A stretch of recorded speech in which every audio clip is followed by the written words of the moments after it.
along with New South Wales, simply because of the scale of the problem here in the state. As you mentioned, numbers have surged by 55 here in Victoria overnight to 466 confirmed cases. Alarmingly, 4 of those cases are from healthcare workers at a single hospital in Werribee. They've all been put into isolation along with their close contacts. Contact tracing is continuing, and the emergency department at that hospital in Werribee does remain open. Now, as Victoria rolls out those increasingly stringent stage 2 restrictions, Premier Daniel Andrews has warned that it's only a matter of time before the state moves to a stage 3 lockdown. Now, exactly what that entails or what will happen before the trigger is pulled remains unknown, only that it is inevitable, a matter of time, and that it will place a significant restriction on what you can do in your day-to-day life. Premier Daniel Andrews says Victoria and New South Wales will be among the first to go to these level 3 restrictions because of the size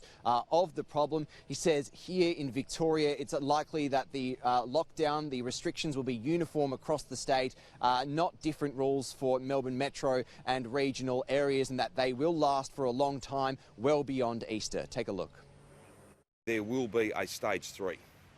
Now, that's not to be announced today. That's not yet determined, but it is coming. We've got queues at Centrelink offices. That's heartbreaking. What we don't want is queues for people who need a machine to help them breathe. We cannot have people queuing for intensive care beds. That will mean they will die. And Pat, schools are closed in Victoria. What does this mean for parents and students? Well, Annalise, Victoria was the first state to announce a total closure of schools. Of course, in New South Wales, they do remain open with the option to keep children at home. What that means for parents as well as kids is that play dates are off the table according to new social distancing rules. Parents can still take their children out for a walk in the park or on a bike ride so long as they do follow that social distancing rule. It will be tough for many families, especially for young children who do crave that social contact. The Premier, though, does have 3 children, and he walked through how his family is handling these school closures just earlier. Take a look.